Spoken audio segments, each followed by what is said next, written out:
və orada acilli bir yerlər var, harda ki yaxtalar dayanıb, təyyarədən artıq enəndə orada vertolyotlar, kiminsə şəxsi təyyarələrin görmək olur.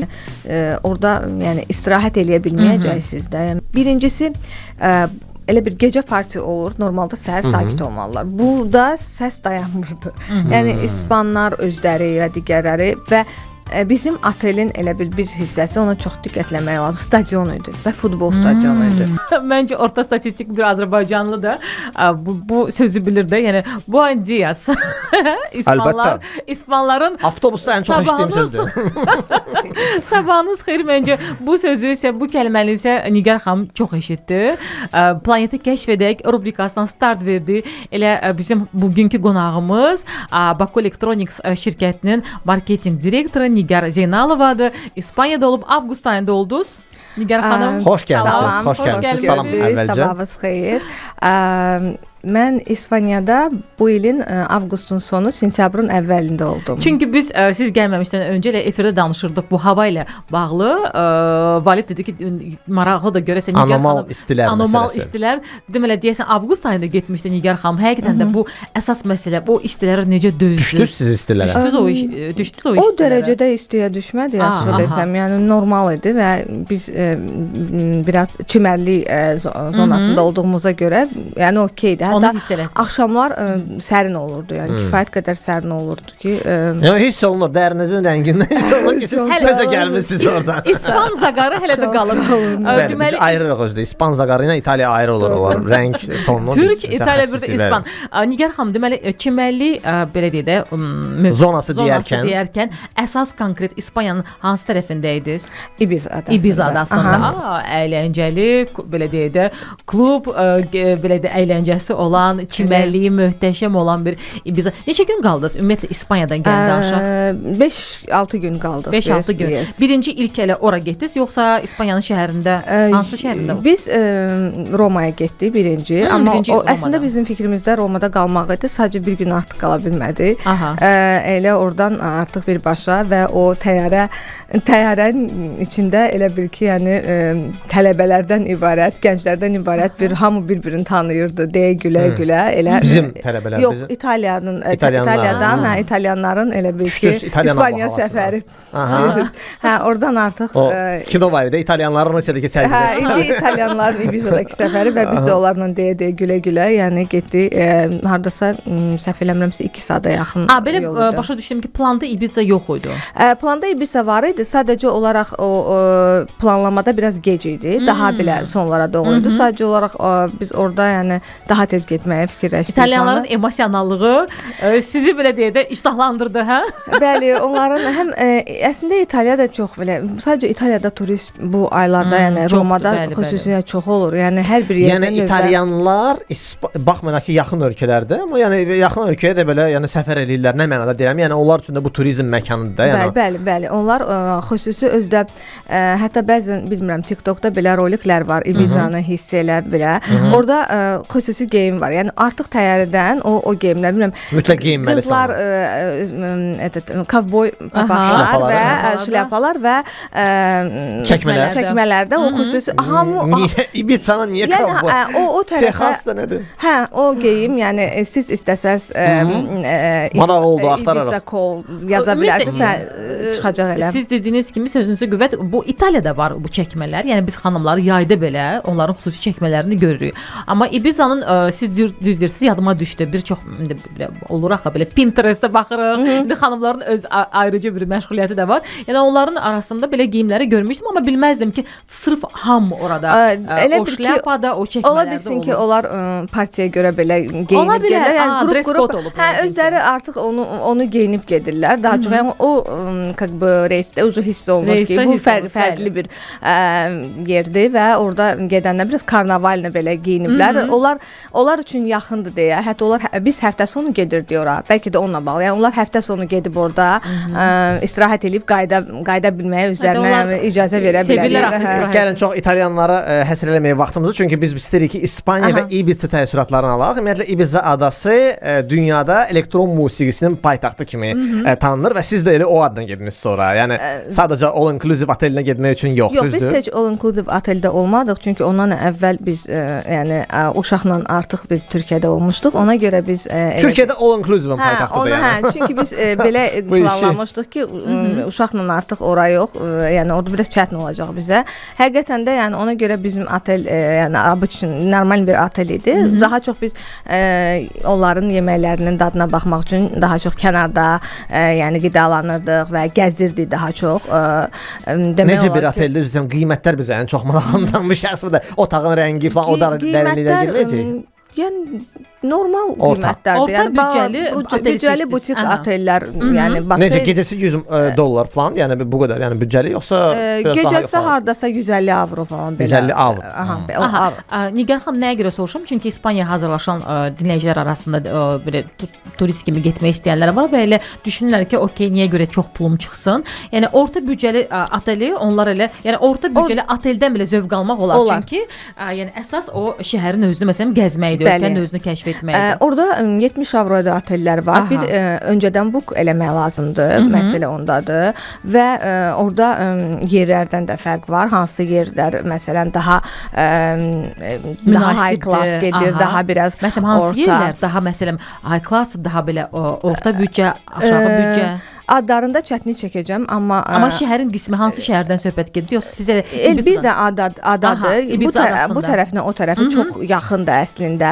Sadəcə onlar bölüblər. Mən hər ikisində tərəfdə oldum. Yəni orada böyük bir fərq yoxdur. Yəni çimərlik eyni çimərlikdir.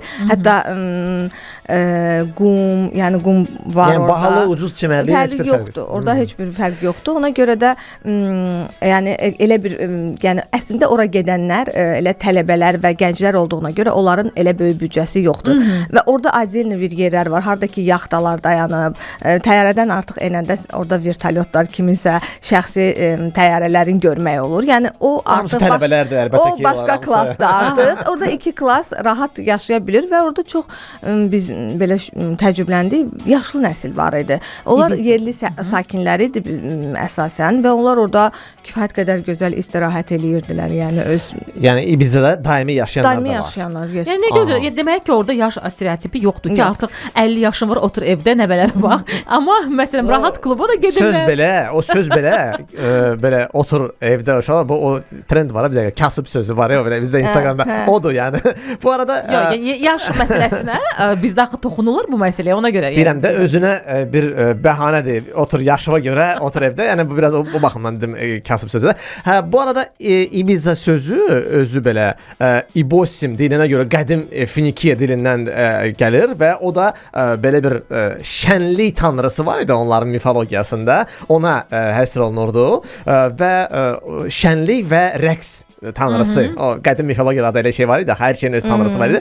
Bu baxımdan da indi də bu ənənə davam edir. Nə mənada? Orada daim şənlikdir. Bu baxımdan siz necə bir təcrübə yaşadınız orada? Ancaq orada olan bir şeylərdən də gedir. Parti, gözəl yeməkləri, təbiəti çox, yəni həqiqətən də havası. Ən çox da partilərin keçirilməsi o baxımdan, qiymətlər mi deyək? Artıq otelin özündə aşağıda bir bukletlər qoyulub. Yəni hansı axşam harda partilər olacaq və yəni anlayanlar bu işi, yəni ki bunu onlara təqib edənlər artıq o DJ-lərə görə seçimlərini eləyirlər. Orada həm gündüz partiləri var idi, 3-dən например 7-yə kimi olan məsələn. Maraqlıdır. Gündüz parti çox nadir hallarda olur. Və ondan da sonra gecə partiləri. Məsələn, yəqin ki bizim o dəbə düşdü, Dubaydan gəldi, morning party. Yəqin ki gündüzlər də orada alkoqol içkilərdən yəqin uzaq dururlar. Yəni belə. Biz ona getmədik açıq desəm. Çünki gündüz daha çox çimərlik, bunu biz üstün tutduq, amma birini seçdik onlardan və fərqli, yəni yenə də deyirəm, kim ki onun fanatıdır, kim ki ümumiyyətlə musiqi, necə deyim, akustika, ümumiyyətlə klub atmosferi rahatıdır. bilir, seçə bilir və o tamamilə, yəni orada insanlar vardı və yaşlı, xüsusən də yaşlılar da var idi orada, hansılar ki kifayət qədər, yəni partinin özündə yaşlı xanımlar gəldilər ki, hansı ki onlar rəqs eləyirdilər, hansı ki onlar bizdə belə mənzərəni görə bilməsən. Onlar 70 plus idilər, yəni ki və onlar daha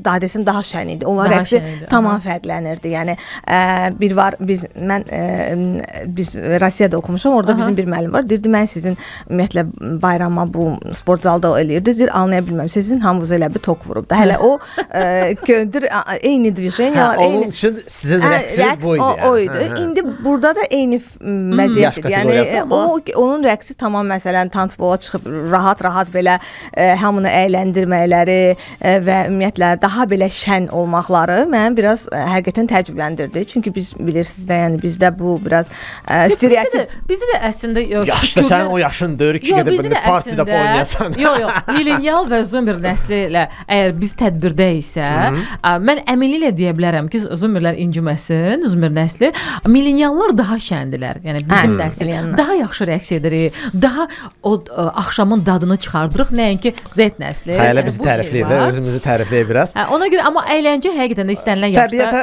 gözəldir. Təbiətə qayda oranın da unikallıqlarından biri də eşitdiyimə görə bir xüsusi bir otu var oranın, dəniz otu. Nə bilim Posidonia, nə bilim nəsə adı var belə. O UNESCO-nun tərəfindən qorunan bir təbiət növlərindəndir və məhz o ot, yəni nəyə görə deyirəm, suyu filtrasiya etmək xüsusiyyətinə malikdir. Ona görə də Ibiza ətrafında su çox duru və şəffafdır. Həqiqətən də belədir, yəni təmizlik baxımından. Çox duru və şəffaf. Hətta mən internetdə baxdım, yəni ki, dəqiqliklə biraz da araşdırmağa ki, yəni bu eyni dənizdir, yəni bu tərəfində həmin aralıq niyə bu tərəfində su həqiqətən də həm dənizin dibi görünür, həm qumdur, narın qumdur, böyük balıqlara qədər, yəni üzürlər, yəni bu gəlirlər çıxırlar sahilə qədər. Yəni üzdüyümüz yerdə, yəni bunu yəqin ki Maldivdə, digər yerdə olanlar görüb, amma yəni orada həqiqətən də dənizdə bunu okeanda okeydir, amma dənizdə bunu gözləmirdim. Yəni o su məsələsi, onu görürəm ki, bu tərəfi, o tərəfi, qum, çimərliyin ümumiyyətlə yəni yerləşməsi, həm qayalıq var, həm istəyirsənsə qumda uzanır, həm qayalığın üzərində uzanıb günəş alanlar var idi. Sadəcə təbiətlə bağlı onu deyə bilərəm. Mən onu açığı araşdırmamışdım da. Yəni mənim ümumiyyətlə reptiliya qorxum var, yəni və ilan, kərtənkələ və orada kərtənkələlər çoxdur. Hətta mən fikir verməmişdim. Yəni artıq hava limanında bütün bu turistik nələrinsə üzərində kərtənkələ rəsmi var və bu da bunların simvoludur. Yəni, və mən orada çimərlikdə var idi. Biz bir orada Budda adında bir restoran, kafe var idi. O çox yəni həm dənizə yaxında, həm istirahət eləyə bilirsən. Orada yəni gördüm ki, artıq stolun üstündə də gəzirlər. Yəni mən yaxınlaşdım ki, bəs mən bunlardan qorxuram da. Yəni deyir ki, onlar buranın sakinləridir. Onlar qorunurlar. Əl dəymə. Hörmətli sakinlər və siz qonaqsız, onlar ev sahibi. Birdən onlara əl vurarsınız. Onlar çox belə sadə deyir ki, yəni şoka düşmüşlər ki, necə qorxa bilərsən, nədən və bütün turistlər rahat oturub, onlar gəzirlər, onların çantalarının üstündə. Bir dənə mən panikaya düşmüşəm, oradan çıxdı. Necə mübarizə apardınız onunla? Heç nə, mən gedirdim, çalışırdım içəridə oturmağa. O da kondisionerdir də. Bir var çöldə rahat oturasan. Mən kondisionerli yerdə otururdum. Sonra gəlirdim, baxırdım. Sonra dedilər 6-dan sonra gedirlər bunlar deyəsən hava qaraldıqca.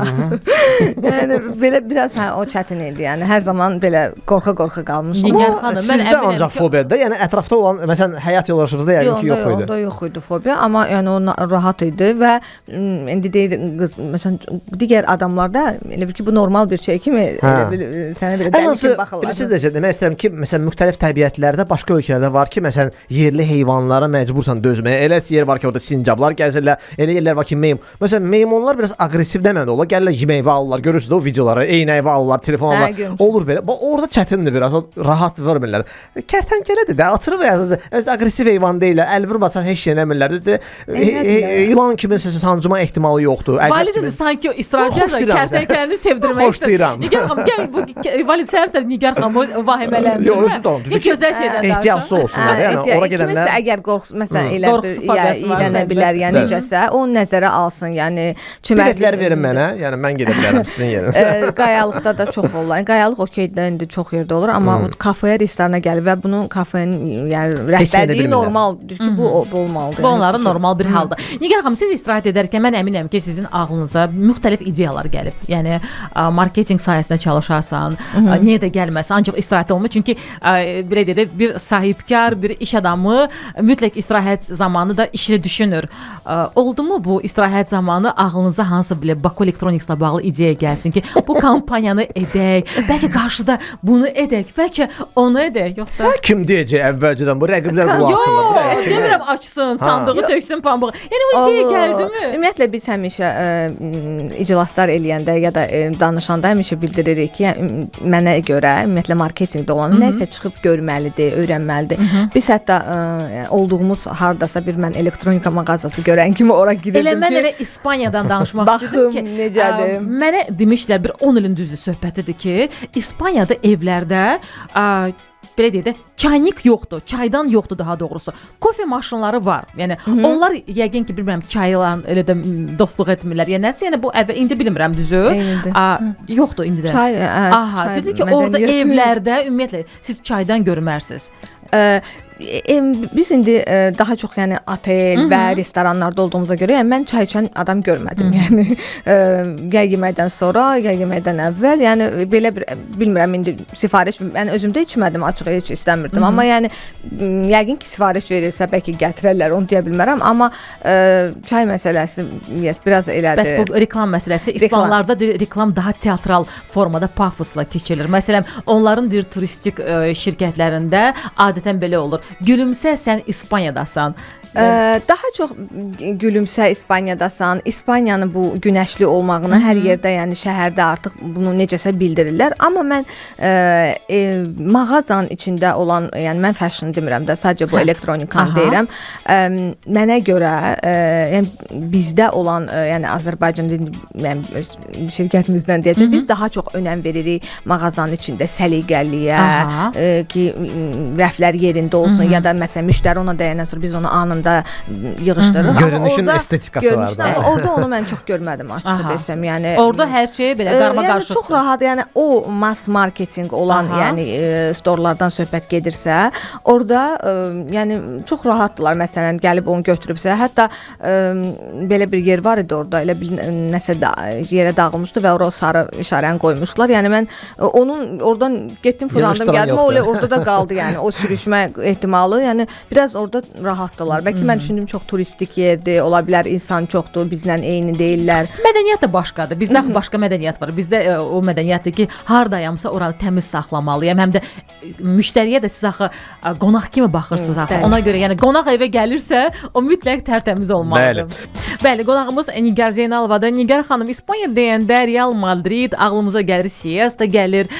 İspanların əhli kefi, nə bilim, bu istirahəti, çimərliyi, Ibiza adası, paelyası və o əsl onların o paelyası. Biraz yeməyindən danışın İspanların. Ümumiyyətlə nə, hansı yemək belə deyək də indiyə də sizin o düşüncənizdən çıxmır? Paelyalardan biridir. Mən ümumiyyətlə dəniz məhsullarını çox sevirəm. Yəni mən çox adam bundan razı olar və orada onun yerlərindən biridir. Barselonanın özündə o elə bil sahildə olan o restoranlar, yəni bundan məşhurdular, amma biz biraz ora çox inanmırdıq. Nəyə görə? Çünki onlar bizdə artıq Targovda bu cəlb eləyirlər, çağırırlar turistləri. Biraz o bizim narahat edir ki, yəni yemək necədir ki də, yəni biz qiymətlərə də baxdıq, gördük ki, dəniz yeməkləri üçün kifayət qədər yaxşı qiymətlərdir. Bilmirəm, bəlkə də kifayət qədər yaxşıdır, amma biz biraz irəlidə, həmin elə sahildə, orada bir dənə də bir şey deyim ki, yəni indi gedənlər də bilirlər, bəzən elə restoran vardı ki, o çöldə yeməyə icazə vermirdi. Deyirdi ki, o quşlar onları yeməyə, dəniz yeməklərini gəlib götürə bilərlər. Biz görürsüz deməli təkcə yazıq reptiliyalar oran quşları da adama bəziləri içəridə yemək təklif eləyirdilər. O baxımdan yəni yemək heç də yəni o super idi. Mən bu arada maraqlananda Ibizanın yeməkləri, görün nə maraqlı yeməklər var ki, sizdən soruşum. Orada ragu da var idi. Yəni balıq ragusu. Bu da qəribə bir adı var. Onların çox çətinliklə oxuyaram onu. Buit de peixe. Belə bu sırf Ibizada olan bu dialekt, oranın da yeri gəlmiş öz müəyyən dialekti var, ləhcələri var. O yəni 3 yemək mənə verdi internetdə. Onların yalnız biri ragu idi. Qalan üçün adi məsələn orada pendirli piroq falan var. Yəni belə şeylər. Ibizada belə xüsusi belə yemək açığı bizdə yemədi. Yəni yediyimiz yəni bildiyimiz yeməklərdir. Sadəcə olaraq ragu yox da balıq sosda bir balıq təklif elədilər bizə. O kifayət qədər yəni dadlı idi, fərqli idi daha doğrusu. Balığın özü daha çox belə bərk və toyuq xatırladırdı. Yəni o yadımdadır ki, yəni o idi. Qalanları belə yəni qeyri-adi bir şey. Qeyri-adi dəniz gəlmədi. məhsulları. Orada olan müddətdə hansısa bir bizim mətbəxdə olan yeməyi fikirləşdiniz ki, kaş məsələn 3 bacı olardı, hal-hazırda yeyərdim Ibiza sahilində. Məsələn, mən bir dənə o asıllığım yoxdur şəxs olaraq, yəni qurman deyilsiniz. Qurma xüsusi olsun, Azərbaycan yeməyi olsun, mən ondan ötürü illərlə darıxım və bəlkə ola bilsin o qədər necə deməyim, fərqi yoxdur. Siz sadəcə bəlkə uzaq düşməmisiniz illərlə. Ola bilər. Yox, adamlar düzdür, adamlar deyir ki, gedirəm bir həftə ac qaldım. Yəni okey, o dünyanın da o ölkənin mətbəxində dadımırsan və yəni sizin üçün bu əsas prinsipial məsələ deyil. Hə, dostlar, bizim də planeti kəşf edək rubrikamız davam edir. Bugün İspaniya haqqında danışırıq. Konkret olaraq Ibiza adası. Bu ada Aralıq dənizində yerləşir. Bu Aralıq dənizində yerləşən digər adalar var əslində. Məsələn, Mallorca adası, o da mən bilən belə lüks istirahət yerlərindən biri sayılır. Onları araşdırdınızmı siz ki? Onları araşdırmışdıq. Sadəcə hətta təyyarə ilə enəndə birinci o adanı görürsən. Yəqin ki, o adaydı, çünki işığı kifayət baxdım xəritədəki. Mallorca-dan gedir söhbət. Söhbət Mallorca-dan gedir, bəli.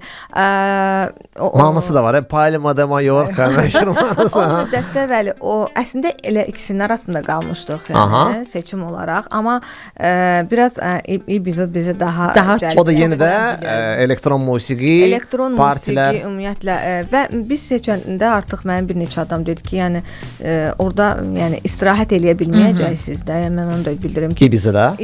Orada 2 dənə məsələ var idi istirahət üçün. Birincisi elə bir gecə parti olur. Normalda səhər sakit olmalılar. Burada səs dayanmırdı.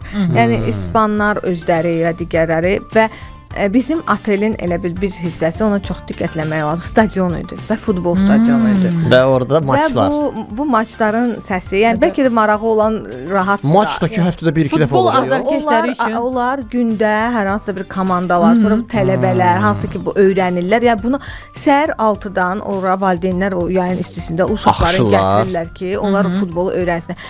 Mən orada gələcəyin Ronaldosunu görmək istəyirəm hər bir valideyn. O tam aşağıdan başlayır. Orada futbolun o inkişafı, sevməkləri ən necə deyim, adada belə orada yaşayır. Yəni Real Madrid deyəndə o yəni belə gedir vətən məsələsi. Təkcə Real Madrid yox, İspaniyanın hər bir böyük və orta şəhərində elə komandalar, yüksək səviyyəli komandalar var ki, baxırsan ki, bu adamlar yəni futbol oynamağa doğulublar da bunun üçün. Yəni bu belədir. Ona görə də İspaniyada fanat olmasa da o futbol yoxdur. Planetdən həmişə deyirəm bunu, hər yeri maraqlı ola bilər. Yetər ki, orada olan insan da bizə özü şəxsən danışsın oradan. Çünki insanın öz təcrübəsini danışması kitabda quru dillə oxumaqdan daha maraqlıdır və buna görə də biz elə bugün Nigar xanım Zeynalova'dan İspaniya təəssüratlarını alırıq şəxsən özündən və Nigar xanım biz istəyirdik danışaq oradakı, yəni orada olarkən Ibiza adasında xatırladım.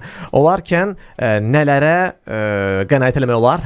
Yox. Bəli, qənaət baxımından, çünki Nigar xanım özü etiraf etdi ki, onların qaldığı otel çox səs-küylüdür, amma adam var ki, məsələn istirahət üçün pasiv istirahətə üstünlük verir, göstərir, istəmir səslənmir, insanlardan yəni bir növ introvert olur istirahət zamanı.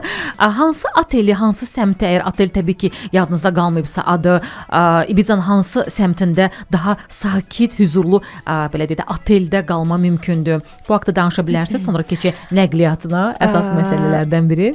Orada biz mərkəzdə qalırdıq. Mərkəz dediyim, yəni Çimərliyə hardasa 5-6 dəqiqə ayaqla getmək mümkündür. Həm də şəhərin mərkəzinə yaxın olur. Biz onu seçməkdə məqsəd o idi ki, yəni həm hər iki tərəfi də kəşf eləyə bilək. Yəni orada elə otellər var ki, sırf dənizin qırağındadır və siz yəni şəhəri heç görməyə bilərsiniz. Daha çox belə təbiətdən. Biz hər ikisini istədiyimiz üçün bu tip otel seçmişdik.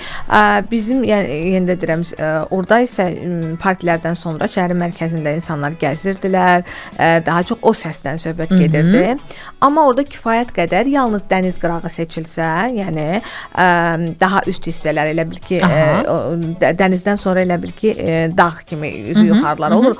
Oradan birbaşa həm dənizə yol gedir, həm o otellər biraz fərqlidir, daha belə Qreçeski belə Yunan motivləri ilə də ağ və mavi rənglərlə həm estetik olaraq, həm yəni kim fotosessiya sevirsə, yəni tamam bir ayrı bir dünyada ora. Yəni o tərəf seçə bilər. Biz yəni spesialni belə otel seçmişdik, amma səs baxımından biraz o məsələ var idi. Çünki seçəndə artıq bu nəzərə alınmalıdır ki, yəni bu şəhərin mərkəzi olduğuna görə insanlar partilərdən sonra daha çox şəhərdə gəzəcəklər. Bunlar yəni dağılışıb getməyəcəklər və küçədə daha çox bu səslər eşidilirdi.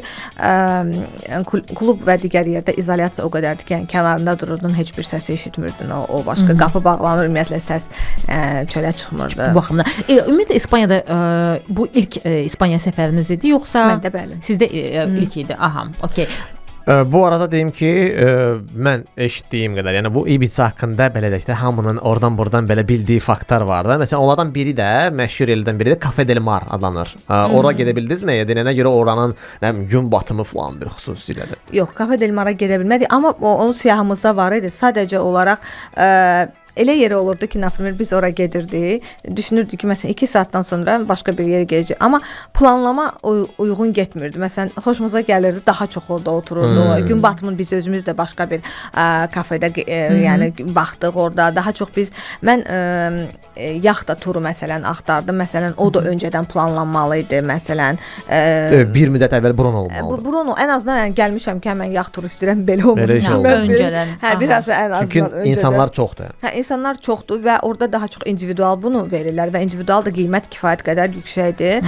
Sən əgər qrupla getmisinizsə, bu sizə daha yaxşı olur. Məsələn 6-7 nəfərsiz, amma 2 nəfər artıq öncədən təşkil olunacaq deyil. Həm öncədən təşkil olunacaq, həm də orada anında sizə verə bilər. Amma siz 2 nəfərsinizsə və deyirsə ki, mən 6 nəfəri, 10 nəfəri qrupa qoşulmaq istəyirəm. O yəni o biraz çətindir. Bəli, var idi, hansılar ki, yaxtada elə bir partilər. Biz parti yox, imенно yaxtada gəzinti istirdi. Mən onlar yarım saatdan bir vardılar. Hətta digər çimərliyə aparırlar səhər. Elə bil ki, orada yaxtada parti, bu havasında gedirsiniz çimərliyə. Sonra oradan qaytarıb gətirirlər. Yəni qiymətdə münasib idi. Bir məsələ vardı ki, mən o yəni daha çox belə yaxt deyildi, daha çox belə köhnə gəmi olsun. Mən onu dedim istəmədim, dedim ki, yəni olursa bu bahalı vibe hiss eləmirsən. O deyildi. Həm də ki günün bütün gedirdi. Yəni ki dedim birdən biz başqa tərəfə getmək istəyəcək, qalacaq burada, günümüzü itirmiş olacaq. Adamın 4-5 gün olanda hər gündə istəyir. Məsələn, bir Azərbaycanlı turist nəyə fikir versəm, həmçinin bizi maraqlandırır internet, oranın Wi-Fi-ı, nəqliyyatı, bahadırmı, ümumiyyətlə orada qoşulma sistemi necədir, bu yükləmələr. Adam paylaşa bilirmi hər şey orada? Çəkdimlə paylaşa bilmədim, mən necə olacam, birinci olacam. Əsas esimlə internetə olduğu var, Avropa üzərindən götürmək bütün. O mənə ilə gəlir, uyğun deyil. Daha yaxşı həmin ölkənin seçmək. Hardasa 7 avrodan başlayırdı qiymətlər 5 gün üçün. Sizin istifadə edəcəyiniz internetə bağlıdır. Orada gigabaytla sizə göstərir. internet yox. Demək olar ki, çox yəni hər yerdə yox idi. Necə yox idi? Yəni kafedə, restoranda var, amma şəhərdə açıq internet tapmaq biraz çətindir. Çətindir. Ona görə yəni öz internetiniz olsa daha yaxşıdır. Hətta mən otelin interneti belə yəni bəyənmirdim. Daha sonra artıq biz deyəndən sonra başqa bir bizə yəni şifrə verdilər. O onunla daha uyğun idi. Bəs İspanların özü necə? Turistlərə münasibəti necədir? Orada İspan az idi, açıq desəm. Daha çox fransızlar idi. Fransızlar orada. daha çox. Ibizaya daha çox fransızlar idi. Demək olar ki, gənclərin əksəriyyəti fransızlar idi. Rusları mən gördüm. Rus dilində danışırlar. Ukrayna vətəndaşı, Rus vətəndaşı tam deyə bilmirəm, amma ruslar çox idi və onlar da İtaliyadan gəlirdilər. Bildiyim qədər onlara İtaliya viza verir və ruslar idi. Potom başqa Skandinaviya ölkələrindən var idilər. Hətta onlar soyuqdan qaçıb gəlirlər də. İngiltərədən var idilər çox. Bildiyim qədər ingilislər də ora çox gedirlər. Bunlar turistlərdir, sizin kimi turistlərdir. Bəs yerli əhali baxımından. Məsələn, yerli əhalini siz yəqin ki, şəhərdə gördünüz. Hansı şəhərdə dəqiq oldunuz? Barselonada oldunuz deyəsən.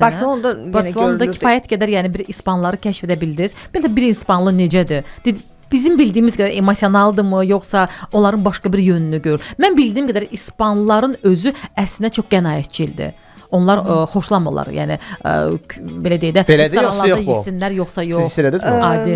Qənaət baxımından yəni sifarişlərindən bəlkə də yəni necə deyim bir hiss olunur. Yəni bizdə nə premier yəni gəldiyi restorana daim sifarişlərimizi veririk daim. Amma məsələn bir bakalla məsələn saatlarla söhbət eləyə bilərlər. Salat yeyirlər və salam. Hə, saatlarla söhbət eləyə bilirlər. Orada belə otururlar və yenə də deyirəm, əslində Barselonanın öz əhalisi özünü heç tam olaraq ayırır da bilirsiniz ki, onlar Kataloniya kimi onlar özlərini ayırdıqlarına görə onlar bəlkə də İspaniyanın başqa tərəflərində tamam fərqlidirlər onlar. Məsələn, mən yaxın tanışım var, o İspandı özü, Madriddə yaşır. O məsələn biləndə ki, mən Barselonaya gedirəm, İbizdir ki, 2 yer seçmisiniz, ikisi də bərbad. Nə səbəbdən? Bəyənmir Barselona. Hə, Barselona bəyənmir. Barselona da onu bəyənmir. Hə, Madridə gəlsəydiniz. Və bu pozitiv notlarla bitirək verilişimizi. Artıq 9:58-dir və təəssüf ki, vaxtımız burada yekunlaşır. Təşəkkürlər gəldiyiniz üçün. Bilmirəm, bu deyir o qismətdir, yoxsa təsadüfdir. Təsadüflər də zərurətdən çıxır, belə bir deyim də var. Amma elə bu gün Baku Elektro səhər şousunun 2 ili tamam olur. Elə Baku Elektroda məsələ Baku Electronics'ın səyi ilə, belə deyək də, birbaşa əməkdaşlıqla, dəstəyi ilə, tam dəstəyi ilə yaranan bir səhər efiridir. Təşəkkürlər sizə bu işə görə də. Sizin də uğurlarınız bol olsun, bizə də uğurlar. Bəli, 3-cü, 4-cü, 5-ci ili belə qeyd edək. Uzun ömürlü olsun, neçə belə illərə, necə deyək. Siz də tez-tez orada gələndə bir bəhanə kimi gələrsiniz, İspaniyadan gələndə, nə bilim, digər adalardan gələndə gəlin bizə maraqlı söhbətlər danışın. Növbəti səyahət hara olacaq? Bu bizim ənənəvi sualımızın sonunda. Nəsə planlaşdırırsınız? Bəli, bizə 1 illik viza verdiklərinə görə biz maksimum çalışacağam ki.